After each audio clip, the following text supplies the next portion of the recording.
is, from a legal perspective, a bit of a complicated term, because the whole idea is not just about tourists going there, as we shall see in a later on.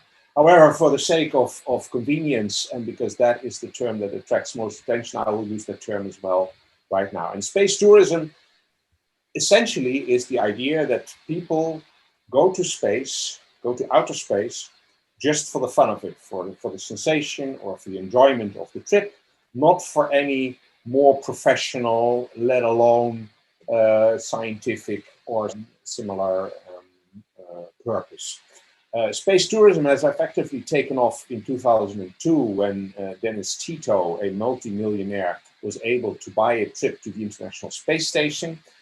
He has been followed by a few more millionaires flying to the International Space Station. For a number of reasons, that is not what the focus is on these days right now. I'm sure everybody heard about the flights of Richard Branson and Jeff Bezos with their respective vehicles fairly recently. And that is just going into the lower edges of outer space, or perhaps not even going there fully. That's one part of the issue. Is it really outer space where they went? Well, at least they're getting very close, just for the sensation of seeing the Earth from outside of the atmosphere, enjoying a few minutes of weightlessness, and experiencing a little bit of what it means to be in outer space. And then within an hour or so, they're back on the ground. So I don't want to be too cynical about it, but I sometimes compare this to a sophisticated form of bungee jumping. Now that's kind of the easy part. Space tourism from that perspective is about the desire of, so far, basically very rich people to have a sensational experience. The longer term interest, which is also why we shouldn't off the cuff, be too negative about it in any sense, is that the drive to serve these very rich customers doesn't necessarily, but may well lead to the development of technologies which allow much cheaper access to outer space. And that may be ultimately in the interest of all humankind. It may be, and part of what the law has to do is to make sure that that will return in a must and in a will. It would be a bad thing if 50 years from now we would look back upon these and any following space tourists and saying, well, nothing really good has come out of that for humanity. We've had maybe by then a few hundred or a few thousand people who had a lot of fun because they could pay for it, but that's all. That would be a bad thing. And I think the law has to play a very fundamental role in making that happen. Now, I use the word law because when I use the word space law, that already suggests that there is within the law a more confined body of space law which addresses these issues. And one of the important, interesting elements of what's going on right now is that most parts of these flights, the larger part of these flights, is still flying through airspace. As I hinted at earlier, you can even question whether these flights were actually in outer space. So whether you call it space law or not is probably another question, but what is important is that so far these flights have been regulated in the United States, the only country where these flights have so far taken place and where they are likely to take place in the near future, by the laws that the United States has already in place for space.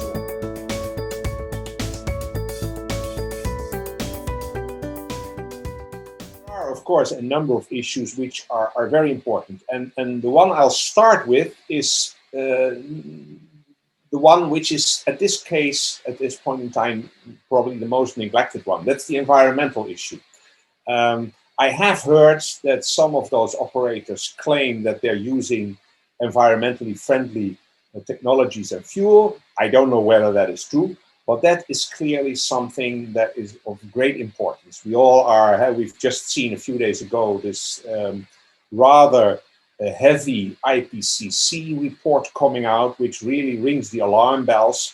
It would be a very bad thing, both for humanity as a whole and for spaceflight, including space tourism, if the following on operations will totally ignore that kind of thing, if they will use fuels which further spoil the environment, etc., etc.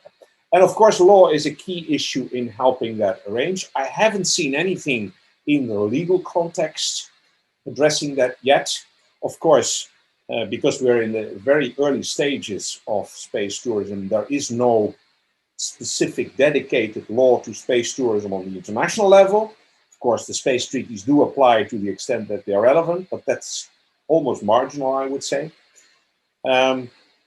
As I indicated earlier on, the US has at least a national system in place, which includes a licensing system, which does take into consideration that we're not talking about manned launches, or I should say human launches, of course, because it may just as well be women on board of those flights. So these human launches are taken into consideration. There are safety issues. The issue of liability vis-a-vis the passengers or spaceflight participants, as they are called, has been debated. But as far as I'm aware, there's no consideration in the US law so far on these environmental issues. And I think also from a perspective of showing to the world, of proving to the world that spaceflight, yes, today it is just for the rich people, but hopefully tomorrow it will make a larger contribution to humankind as such. I think that's of great importance. So number one is environmental issues.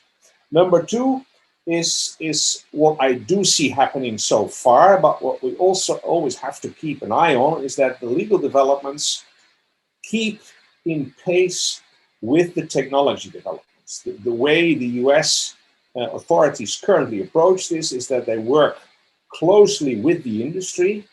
And there's a logical side to that, because if this is a new kind of endeavor, it doesn't make sense to just sit there as a lawyer and write the law if you have no clue of what's going to happen, because those operators still hardly have an idea of what's going to happen. So you have to work along with them.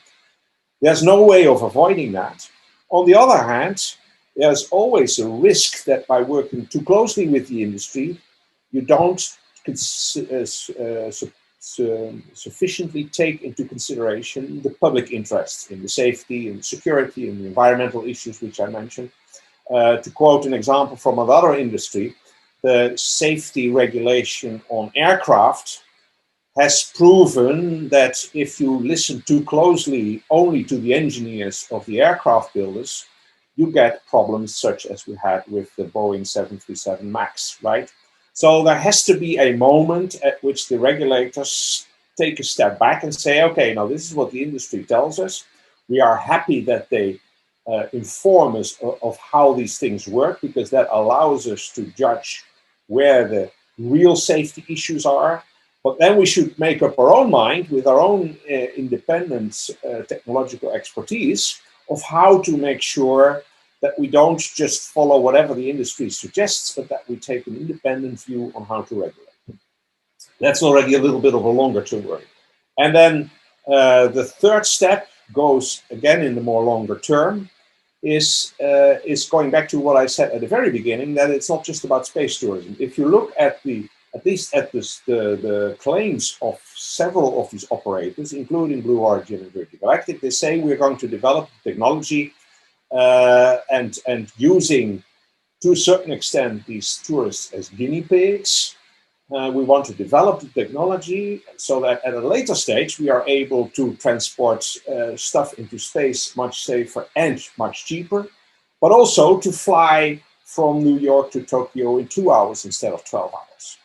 And once you are in that mode, once it's no longer about a few sophisticated bungee jumps, but about actual transportation across the globe, then of course you need an international regime. You can no longer say, okay, the US has its own national regime, which is fine as long as everyone is flying from the US, and to the extent that they even are in outer space, are just a few kilometers there, a few minutes there, and all above American airspace and American territory. As long as that is happening, you don't really need international law to safely regulate it. But when you start flying over major parts of the globe, over various other countries, obviously you need an international regime. And I just want to point out that in Europe, there have been made some efforts since 15 years ago, more or less, that started to try and arrive at a initial embryonic system of legislation and certification for these kind of flights and everything they are concerned with. That has been stopped in its tracks, basically, because it soon turned out that the US went a different route, and it is no good thing in the end if you have two major different legal regimes in that regard. So that's kind of the long-range need that we have.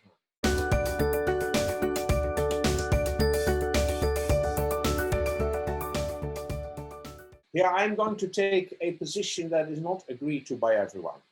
To me, an astronaut goes back to the original idea that was enshrined in the treaties of the 60s, in particular the Outer Space Treaty and the Rescue Agreement, of course, as an envoy of mankind. So to me, an astronaut is a state-employed person who does things in outer space at the first level for the good of his own country, his own space agency, but at a larger level, at least in principle. You can, of course, dispute whether that's always really the case.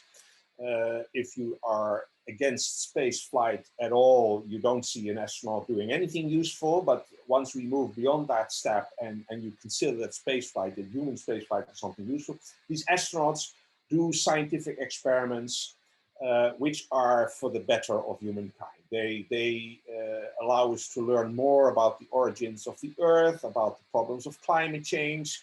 They develop new technologies which we can use on Earth for making metal alloys, for developing new pharmaceuticals, which can be useful for medicine, all these kind of things.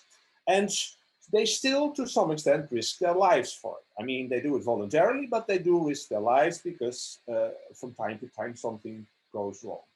That was the old conception of the astronaut, and that to me is still what an astronaut is all about. And now, of course, with space tourism, we see at least two different categories. We see now people who are still employed, but not by the National Aeronautics and Space Administration, or by JAXA, or by Roscosmos, or by the European Space Agency, but by a private operator.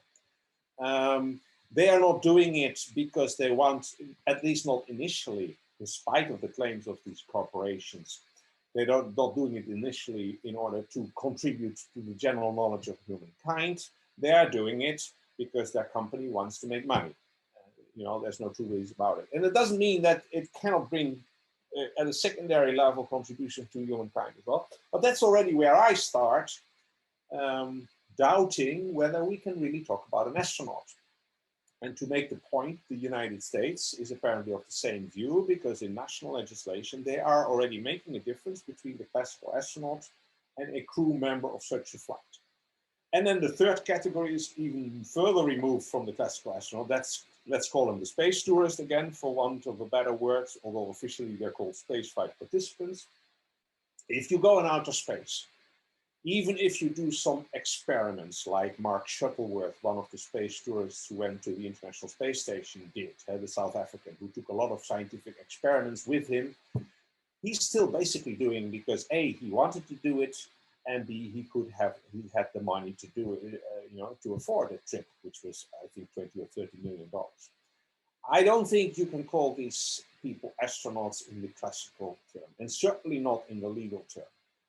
And again, you see, I already used the word spaceflight participants. You see that term already incorporated in the legal regulation relating to the International Space Station, where there's a whole set of procedural guidelines on what types of spaceflight participants should be allowed to the space station. And you also see it in the national US law, which doesn't give these spaceflight participants perhaps all the legal coverage they want. So in my view, an astronaut is limited to the first category. And of course, the discussion is, does that also mean that the specific levels of protection that the astronaut enjoys under the Outer Space Treaty and under the Rescue Agreement, should they also be applied to these other flyers into space? That's a discussion which has not finished yet, but that's of course where the rubber hits the road, because it's one thing if you give it another title. I could imagine that some people are not amused that I'm telling them that for me they are not astronauts. They may pay $250,000 or even more they think they are in outer space, or they may actually be in outer space, and I would still not call them an astronaut in that sense, and I apologize for that. But of course, what really is important is, do they enjoy the same legal status as the classical astronaut?